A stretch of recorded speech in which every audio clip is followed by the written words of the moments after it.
हम्म.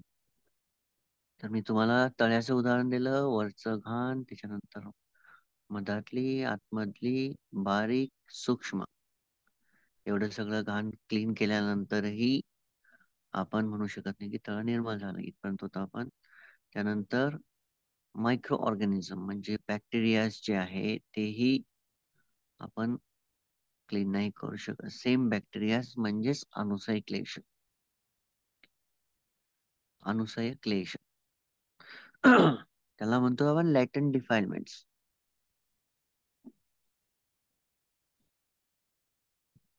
लॅटेंट डिफाईलमेंट्स तर याला मराठीमध्ये म्हणतात झोपलेले दुर्गुण.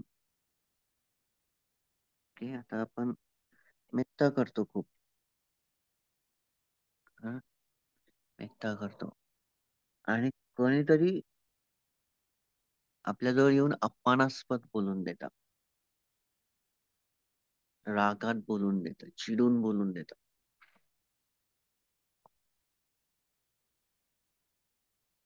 जेव्हा तो व्यक्ती रागात चिडून अपमानास्पद बोलत आहे, तो तर त्याचं राईट स्पीच डिस्ट्रॉय करत आहे. ओके, आता आपला रिप्लाय काय असला पाहिजे, मोस्टली काय असला पाहिजे? पीस प्लस पेशन्स, संयम आणि शांतता हेच गुण आपल्या जिभेवर लागले गेले पाहिजे. ओके, तर पहिल्या पायरीवर जेव्हा तो व्यक्ती तुम्हाला बोलेल, चिडेल, तुमचं मन जर शांत असेल तर तुम्ही रिॲक्ट नाही करणार पहिल्या पायरीवर, दुसऱ्या पायरीवर पण नाही करणार, तिसऱ्या, चौथ्या, पाचव्या. तो कंटिन्यू समजा पहिले 2 लोकांमध्ये बोलत होता, मग 10 लोकांमध्ये, मग 20 लोकांमध्ये, 30 लोकांमध्ये चिडून बोलत आहे. मग कुठंतरी डोळ्यावरची भुवया ज्या आहेत त्या थोड्याशा ताठरल्या जातात. कुठंतरी थोडस टेन्शन येणं चालू होऊन जातं. ते- तरी आपण प्रयत्न करतो की शांत असावं, रिप्लाय नाही द्या. आपण आपला रिप्लाय घेऊन जातो काही वेळानंतर. हेच आहेत ते झोपलेले दुर्गुण. राग, द्वेष, मोह, जे काही आहे, जेवढे काही आहे, त्यांचे लॅटेंट डिफाईनमेंट्स मोस्टली ग्रीड, हेट्रेड, डिल्युजन असते. ओके, तर हे जे झोपलेले दुर्गुण आहेत हे आपल्याला दिसूच शकत नाही. हे अप्पर लेवलला. आणि ज्यावेळेस आपण अतिशांत होतो, स्पेशली जाना पॉवर्स, ओके, आणि सती, समाधी, सती, पन्या,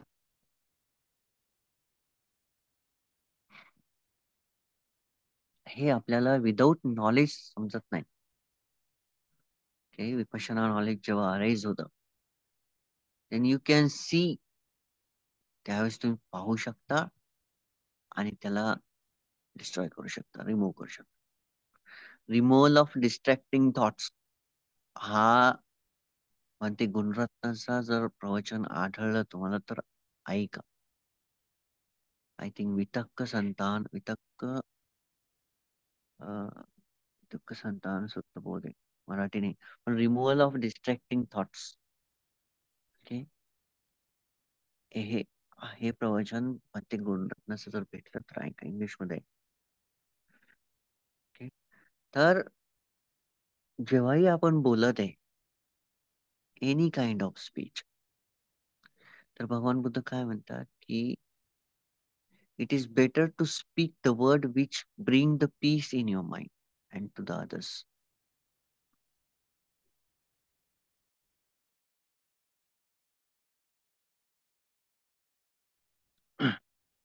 म्हणजे 1000 शब्द बोलल्यापेक्षा तुम्ही ते शब्द बोला ज्यामुळे तुमच्या मनामध्ये शांतता उत्पन्न होईल आणि दुसऱ्याच्याही मनामध्ये शांतता उत्पन्न होईल.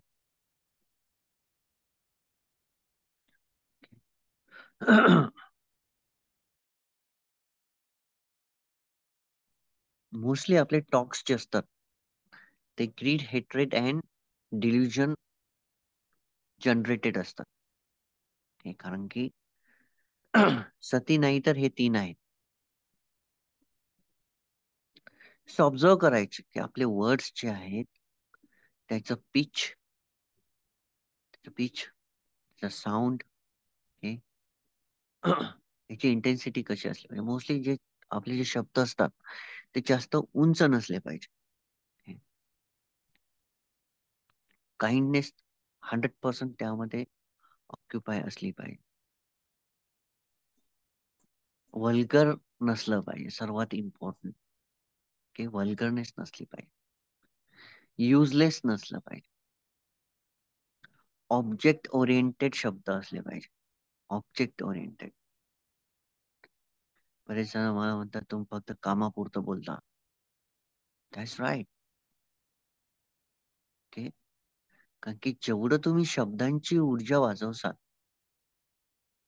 तेवढं ते तुमच्या कामात पडणार आहे नंतर. कारण की शब्द हे संपत्ती सारखे असतात. भगवान बुद्ध जेव्हा प्रवचन द्यायचे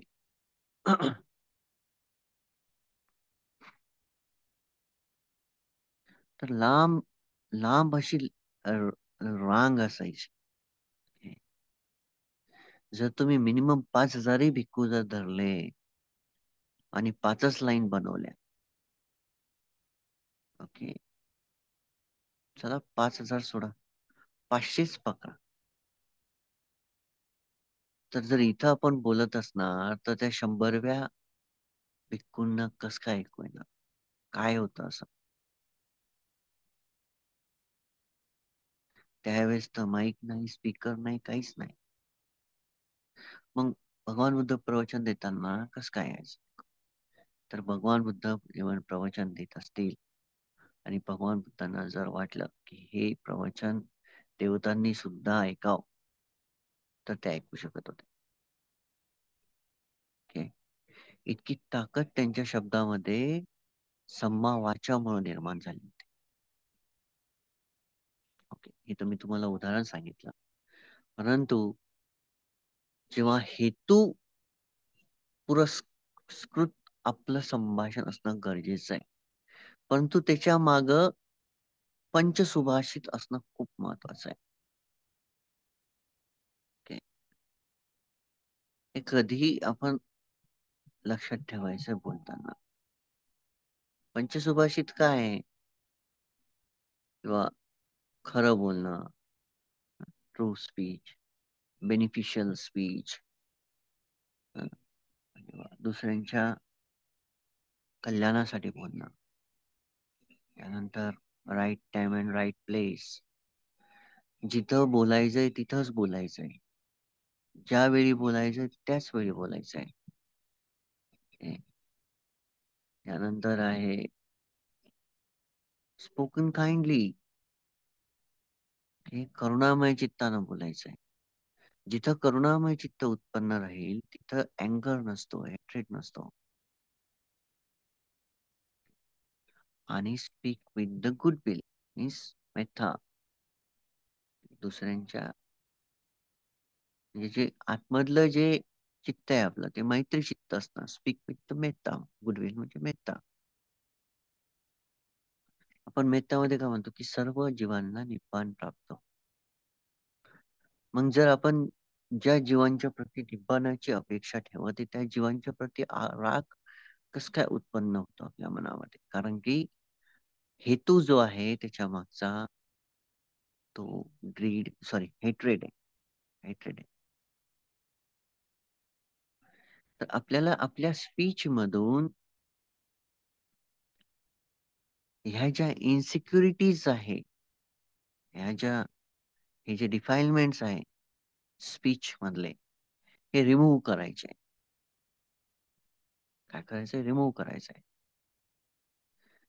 ओके. तर रिमूव्हल साठी तर पहिले तर आपल्याला संवर पाहिजे. संवर म्हणजे काय? की निरोध पाहिजे. म्हणजे त्याचा आपल्याला स्टॉप करायचा आहे त्याला. Hurt noble truth.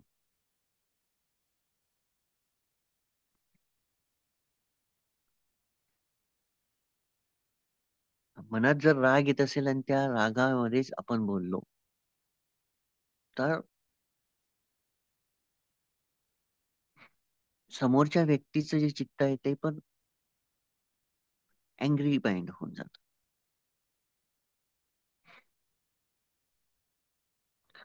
आता याच्यासाठी तुम्हाला एक छोटस उदाहरण देतो मी.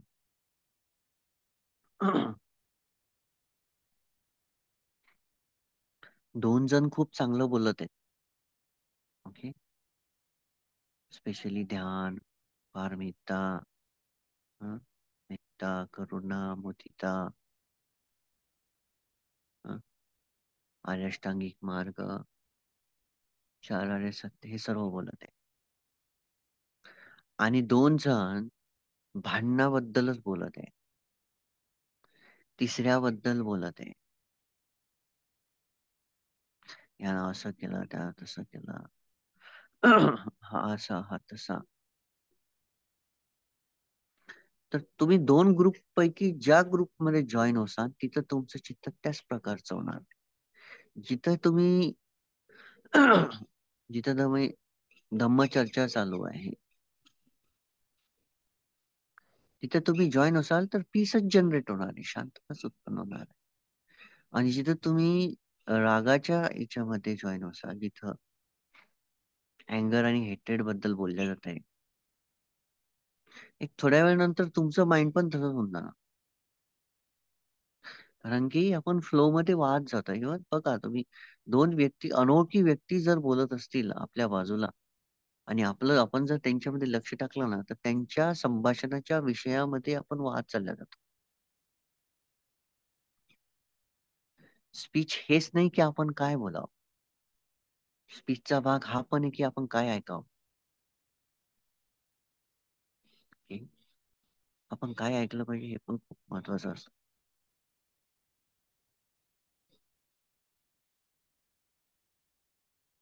मोस्टली आपल्याच लाईफ मधले प्रॉब्लेम्स कमी होत नसतात. ओके. निगेटिव्ह माइंड पीपल जे असतात मोस्टली, नकारात्मक जीवनशैलीला धरून चालणारे जे लोक आहे, ओके, त्याला आपण डिप्रेस्ड माइंड म्हणतो किंवा जास्त दुःखी लोक जे आहेत, तर जितकं आपण यांच्या सानिध्यात जातो तितकं आपण तसंच बनत जातो. म्हणून आपण कोणाला चूज करत आहे हे खूप इम्पॉर्टंट आहे.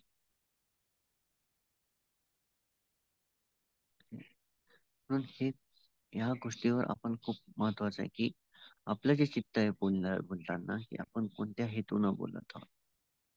इंटेन्शन खूप महत्वाचं आहे. की कायिक, वाचिक आणि मानसिक संस्कार करताना जवळपास तुमचा फ्लो थांबलेला आहे. फ्लो म्हणजे वाहन जे आहे ते मोस्टली थांबलेलं आहे. म्हणजे तुम्ही लवकर वाहू नाही शकत आता. ओघ, ओके, ओघांमध्ये वाहन थांबलेलं आहे.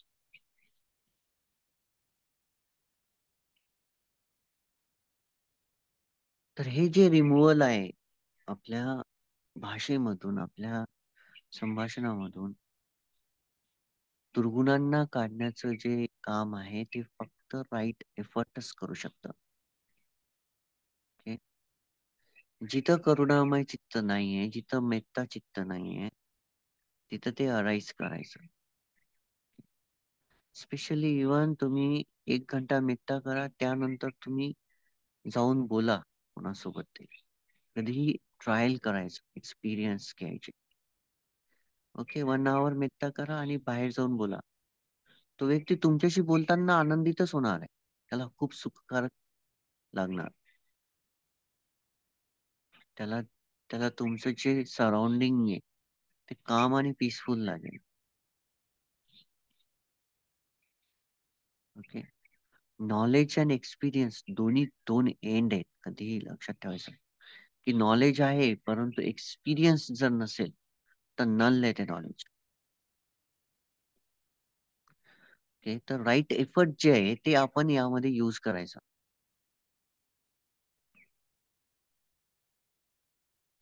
जर ट्रुथफुल स्पीच होत नसेल तर ट्रुथफुल स्पीच डेव्हलप करायचं, वर आणायचं. जर लाईज असेल तर लाईज बोलत असाल तर ते लाईज थांबवायचं आणि त्याला खाली दाबून टाकायचं. That's the right effort. तेच राईट एफर्ट आहे. ओके, एनी काइंड ऑफ, तुम्हाला जर वाटतंय की मी रागामध्ये बोलत आहे, जस्ट स्टॉप. तुम्ही थांबून टाका तिथं. तुम्ही ब्रेक घ्या, 10 मिनिट 20 मिनिट. तुमचं चित्त शांत करा. तुम्हाला तुमच्या ह्याच्यातून शांत होऊन जा आणि त्यानंतर तुम्ही बोला. हे वाटलं तर 5 मिनिट मेत्ता करा, पाणी पिया, डायव्हर्ट करा स्वतःला. पण रागामध्ये बोलण्याची गरज. हे बघा, एक रागानं बोललेलं वाक्य किंवा एक रागाचं चित्त आपल्या मनावर 1000 वर्षापर्यंत कर्माचे फळ फेकत राहतात. रिपकल्शन्स, आपण रिपल्स म्हणूया, तरंग. त्याचे फळ जे आहे ते आपल्याला 1000 वर्षापर्यंत भोगावं लागतील, वेगवेगळ्या पद्धतीनं, वेगवेगळ्या संभाषणामध्ये.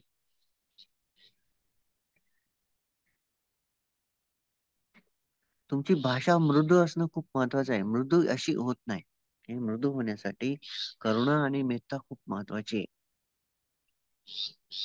फ्लायबल, लवचिकता असली पाहिजे भाषणामध्ये.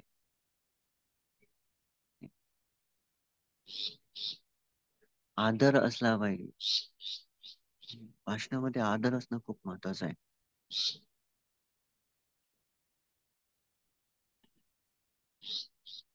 हे हर्टिंग नसलं पाहिजे. हर्टिंग म्हणजेच हेट्रेड. हा, हेट्रेड आहे. हेट जनरेटेड स्पीच जे आहे ते टोचतं.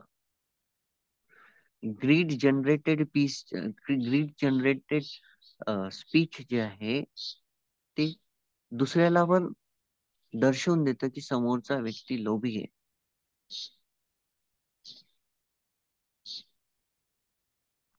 म्हणून काइंडनेस आणि मेत्ता, करुणा चित्त जे प्रेमळ करुणा. मेत्ता म्हणजे काय? प्रेमळ करुणा.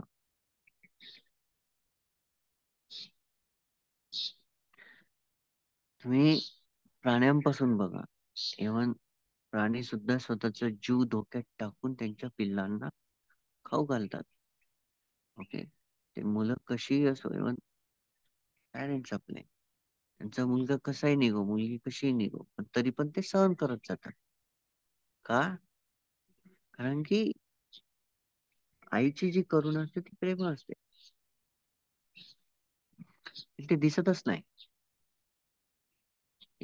पण तो आपल्याला आपले दुर्गुण पाहाच लागतात. म्हणून त्यामुळं आपलं जे चित्त असतं त्या प्रकारचं बनवल्या गेलं पाहिजे. म्हणून भगवान बुद्ध महाकरुणा समापत्ती, त्यावेळेस ते महाकरुणा समापत्ती म्हणून उठायचे. त्यावेळेस ते चेक करायचे की आज कोणाला शिकवायचं. कारण की भगवान बुद्ध जेव्हा पण शिकवायचे तिथं कोणी ना कोणी एनलायटन व्हायचं. तर आपण आपल्या स्पीचला राईट करण्यासाठी जे काही ऍट्रिब्यूट्स आहेत, जे काही गुणधर्म आहेत राईट स्पीचचे, ते सर्व आपल्यामध्ये आणायचे. परंतु ते आणण्याच्या आधी, ओके, घरामध्ये सुगंधित पदार्थ आणण्याच्या आधी, घरामध्ये फुलं आणण्याच्या आधी, घरामधली घाण काढणं गरजेचं आहे. शब्दाची सुंदरता आणि त्याला अलंकारानं जर सजवायचं असेल आपल्या शब्दांना, तर पहिले त्यामधलं घाण काढणं गरजेचं आहे. बघा, तुम्ही अलंकार घाल, तुम्ही सोन्याचे जे काही घालता ते, ओके, त्यावर घाण चढते. ओके, ते चमकतं केव्हा? जेव्हा त्याच्यामधली घाण काढल्या जाते. स्पेशली ज्यावेळेस त्याला पूर्ण तपून पुन्हा रिबिल्ड केल्या जातं. कारण की सोन्याला मला वाटतं 1000 फॅरेनहीट वर तपवल्या जातं, त्याला पाणी केलं जातं असं तपवून, एवढं गरम करून.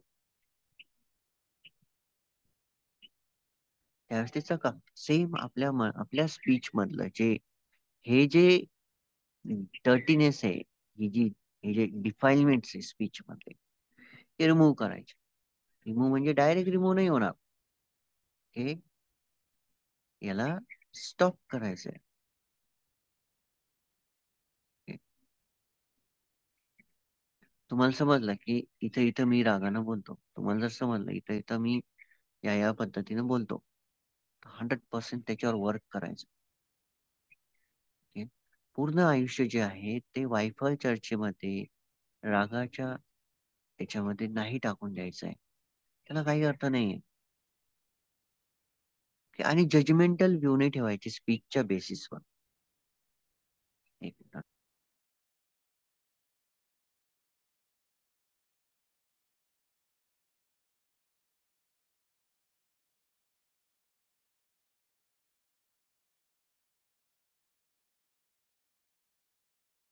हे जजमेंटल नाही व्हायचंय स्पीचच्या बेसिसवर.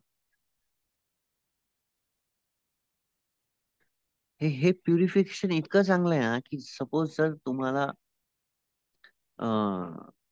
काय म्हणतात त्याला, सेल्फ इन्स्ट्रक्शनची जर आदत लागली, ओके, आउटर इन्स्ट्रक्शन नाही मध्ये तुमच्या आतमध्येच जर टीचर तयार झालाय स्पीचच्या बद्दल, तर खूप पॉवरफुल. ओके. जितकं टॉक मिनिमाइज करता येईल तितकं चांगलं. ओके. मला आवडतं म्हणून मला बोलायचंय, नो, तसं नाही. जिथं आवड तिथं लो. मला आवडत नाही म्हणून मी बोलत नाही, तिथं हेट्रेड. हे म्हणजे शब्दांमधून दुर्गुण खूप वाहत असतात. हे जे यांचं वाहन आहे हे आपल्याला थांबवावं लागतं. म्हणून राईट एफर्ट खूप महत्वाचे आहे तिथं. राईट एफर्ट असं नाही की प्रत्येक फक्त जे आपण म्हणतो की जे दुर्गुण खाली गेलेले आहेत त्यांना खालीच ठेवायचे, जे दुर्गुण वर आलेले आहेत त्यांना खाली न्यायचे. Same in the speech. ज्या दुर्गुणातून आपण बोलत आहोत त्यांना थांबवायचं आहे, त्यांना खाली न्यायचं. ज्या सद्गुणातून आपण बोलत नाहीये त्या सद्गुणांना वर आणायचं आहे आणि त्याच सद्गुणातून आपल्याला बोलायचं आहे. सेम राईट स्पीच इथं पण इम्प्लिमेंट होत जातं, इथं पण कामामध्ये येतं.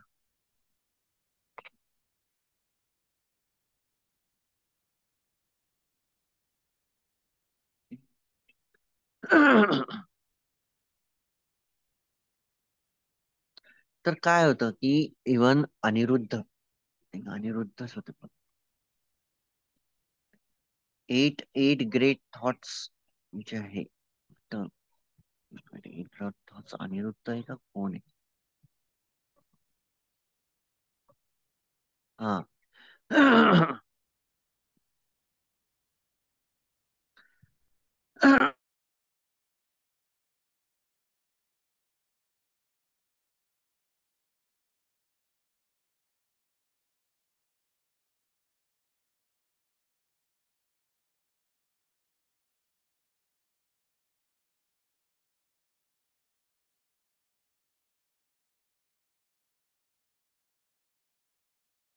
येस. अष्टमहापुरीचं वितक्क आहे ते अनिरुद्धांचं.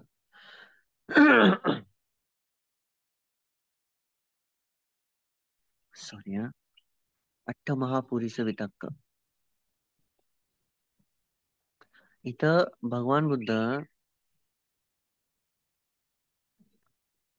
आठवं देतात. निपपंच रामस्सायन धम्मो नायन धम्मो, निपपंच राम निपपंच रतिनो नायन धम्मो पपंच रामस्स पपंच रतिनो. ओके. इथं कन्सेप्च्युअल प्रोलिफरेशन हा शब्द आलेला आहे. पपंच. ओके. प्रपंच प्रपंच.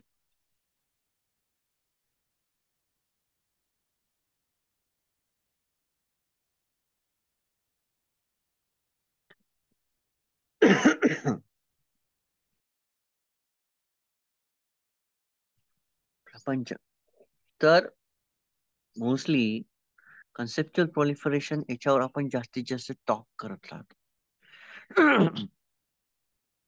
तर अनिरुद्ध काय करतात की 7 ग्रेट थॉट्स सांगतात फॉर द अरहंत, म्हणजे अरहंत होण्यासाठी 7 प्रकारचे ग्रेट थॉट्स सांगतात त्यांचे. कोणकोणते तर ते सांगतात की अप्पिच्च सायन धम्मो नायन धम्मो महिच्चस्स संतुट्टिस्सायन धम्मो नायन धम्मो असंतुट्टिस्स पविवित्तस्सायन धम्मो नायन धम्मो संघ संघ ना करमेस्स. ओके.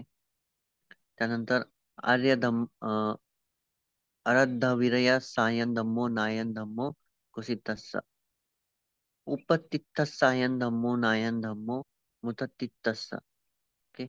समाहितस्सायन धम्मो नायन धम्मो असमाहितस्स पन्यावंतस्स नायन धम्मो नायन धम्मो दुप्पनिसस. ओके. आणि 8वं जे असतं ते असतं कन्सेप्च्युअल प्रोडक्शन. मी वरचे 7 नाही सांगत कारण की यावर ऑलरेडी टॉक दिलेला होता. ओके. सो कन्सेप्च्युअल प्रोलिफरेशन म्हणजे काय, प्रपंच म्हणजे काय? The things which not lead us to the nibbana. अशा गोष्टी, अशा टॉक्स ज्या आपल्याला निप्पानापर्यंत घेऊन जात नाहीत. मोस्टली 8 नोबेल फूल पाचच्या व्यतिरिक्त ज्या काही गोष्टी आपण करतो त्या निब्बाणापर्यंत घेऊन जात.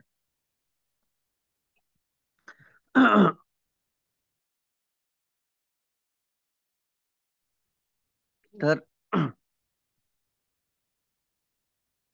का भगवान बुद्धांनी स्पीचला सेंट्रल कॉर्डिनल ठेवलेलं आहे 8 नोबेल फोल्ड पाचच्या आर्यष्टांगिक मार्गाच्या एकदम मध्यभागी ठेवून दिला?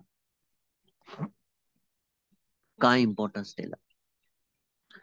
आपण म्हणतो की स्पीच मुळे निब्बाण प्राप्त नाही होणार. 100% निब्बाणाचा भागच आहे स्पीच. जोपर्यंत आपण रिमूव्हल करत नाही useless talk, idle talk, frivolous talk, म्हणजे पिसून व्हायच्या, फरस व्हायच्या, संपलप व्हायच्या, हुंसावाद आहे, जोपर्यंत आपण रिमूव्ह करत नाही तोपर्यंत प्रॅक्टिस मध्ये प्रोग्रेस होत नसते. कमी बोलण्यानं ताकद जनरेट होणार आहे. ताकद मीन्स पेशन्स. खरी ताकद पेशन्स आहे, संयम. युजलेसली टॉक करणं इझी असतं. दॅट ती म्हणजे ही साडी कशी, ती साडी कशी, हे घर कसं, ते घर कसं, यानं आज असं केलं, त्यानं आज तसं केलं. दिस इज द कन्सेप्च्युअल प्रोलिफरेशन्स. हे सर्व प्रपंच आहे. संसारामध्ये असं, राजकारणी असे, हे असं, ते तसं. Any talk which not lead us to the piece.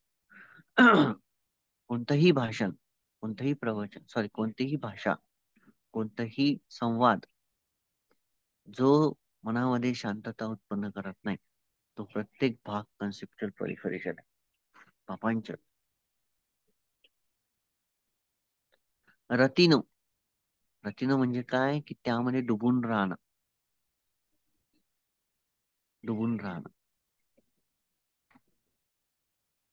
तर हे जे आपलं डुबणं आहे हे आपल्याला वर आणावं लागतं. ओके. आणि यामधून बाहेर निघावं.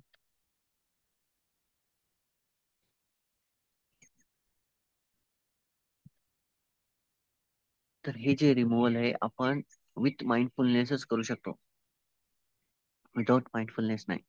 पण तो रिमूव्हल करण्यासाठी पहिले तुम्हाला पीस प्लस पेशन्स आणणं खूप महत्वाचं आहे. Okay.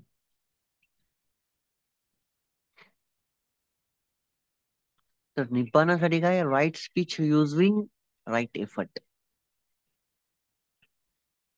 सूत्र, राईट स्पीच साठी राईट एफर्ट. राईट स्पीच तर राईटच आहे, परंतु त्याला ऍक्टिव्हेट करण्यासाठी राईट एफर्टची गरज आहे. आपण नॉर्मली सगळे म्हणतो की खरं बोललं पाहिजे, खोटं नाही बोललं पाहिजे, असं बोललं पाहिजे, तसं बोललं पाहिजे. परंतु ऍक्च्युअल याच्यामध्ये आपण बऱ्याच वेळेस आयडियल टॉक करून जातो. ते केल्यानंतर आपल्याला लक्ष सुद्धा राहत नाही की आपण किती युजलेसली बोललेलो आहे. स्पेशली आपण आपल्या आजारपणाबद्दल बोलणं किंवा any any kind of talk जो पीस निर्माण नाही करत आहे, तो अविद्या निर्माण करणार, अविद्येला बूस्ट करणार, पॉवरफुल करणार. कन्सेप्च्युअल प्रोलिफरेशन अविद्येला बूस्ट करते. पापांच ओके काय करते? अविद्येला बूस्ट करते.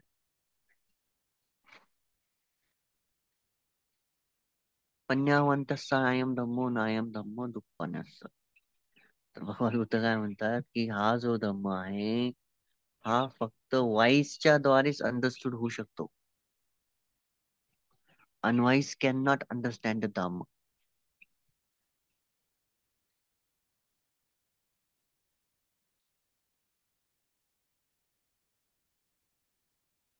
तर कंटिन्युअसली ज्यावेळेस आपण इव्हन धम्म मी स्पीच देते,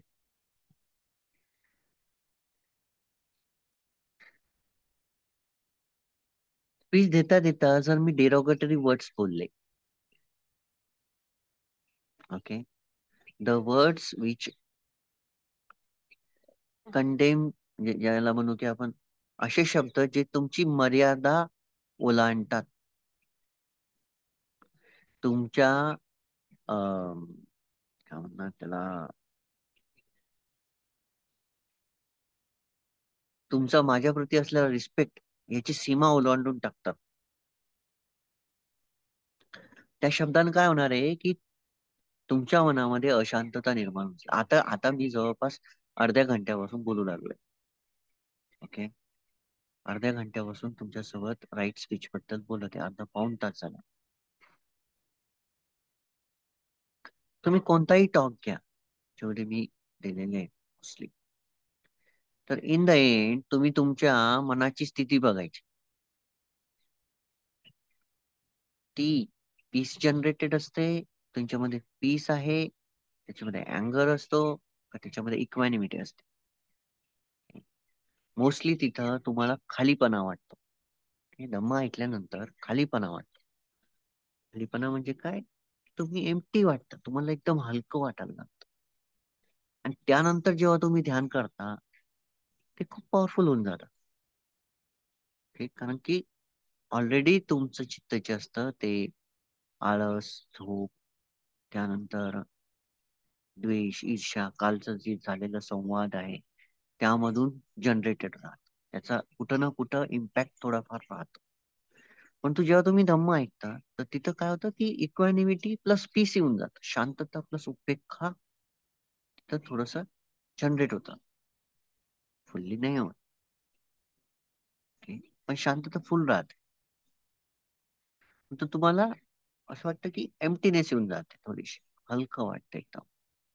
हे का? कारण की पॉवर ऑफ धम्म. भगवान बुद्धांचे शब्द आहेत. भगवान बुद्धांचा धम्म आहे तर साहजिक आहे. त्यामुळे भगवान बुद्ध म्हणतात की speak that word which peace generate the peace. म्हणजे हजार विना व्यर्थ शब्द बोलल्यापेक्षा एक शब्द असा बोला की ज्यामधून शांतता उत्पन्न होईल. Right? म्हणून आपण युजलेसली नाही बोललं पाहिजे. आपण या शिलांना आपली संपत्ती समजलं पाहिजे. ओके, आणि ही अशी संपत्ती आहे जी तुम्हाला वाढवत जाईल. शिलांची संपत्ती ही वाढवते, जेवढं तिला इनपुट करतात तेवढं ते आउटपुट देते.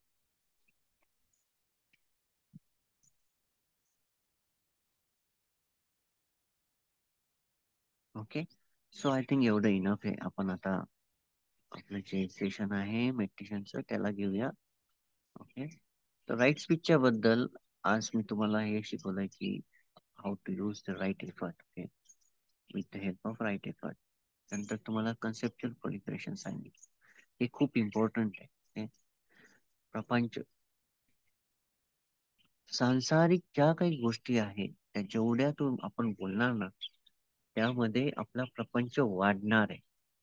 आपण कसं घरगुती लेवलला कसं बोलतो, की "अरे अरे तू तर तुझा खूप प्रपंच वाढवून टाकला." म्हणजे संसारामधला टाइम वाढवून टाकला, चक्र वाढवून टाकलं. मग इनडायरेक्टली बोलतो. का? कारण की आपण भौतिकरित्या बघत आहे, की त्यानं सगळं वाढवलेलं आहे. परंतु आतमधून दुर्गुणांचा जो प्रपंच आहे, तो आपल्याला कमी करावा लागतो. तो दिसत नाही. म्हणून मी तुम्हाला पहिल्या सुरुवातीलाच सांगितलं, की निर्मळ दिसणारं वरचं जे तळ आहे आणि त्या निर्मळ दिसणाऱ्या तळामध्ये वरची जर घाण काढली, तर याचा अर्थ असा नाहीये, की ती घाण पूर्ण निघाली आणि ते पाणी तुम्ही पिऊ शकता. इव्हन तुम्ही आतमध्येही गेले, खालची घाण काढली, तरी नाही निघत डीपमधली. आणि ज्यावेळेस तुम्ही ते पाणी फिल्टरमध्ये टाकता आणि त्यामधले पूर्ण बॅक्टेरिया नष्ट होऊन जातात आणि ते पूर्ण फिल्टर होऊन चांगलं पाणी येतं, त्यावेळेस तुम्ही त्याला पिऊ शकता. का? कारण की ऑलरेडी जे बॅक्टेरियाज होते ते डिस्ट्रॉय झाले. जे हार्मफुल मिनरल्स होते ते डिस्ट्रॉय झाले. सेम पद्धतीनं आपल्या मनामध्ये पण आहे. जोपर्यंत आपण या दुर्गुणांना आपण क्षमवत नाही, थांबवत नाही, तोपर्यंत आपलं जी वागणूक आहे, आपली जी जे काही आहे, आपल्या ज्या ॲक्टिव्हिटीज आहेत, त्या हार्मफुलच राहणार आहे. ओके. म्हणून खूप महत्वाचं आहे, की आपण आपलं स्पीच जे असतं ते एकदम योग्य ठेवलं पाहिजे. मोस्टली आपण पेशन्स ठेवणं खूप महत्वाचं आहे. हे स्पीच बोलण्याच्या आधी पेशन्स महत्वाचा आहे. बोलू की नाही बोलू? बोलून काय फायदा? ओके. सो आय थिंक एवढं इनफ झालं. ठीक आहे.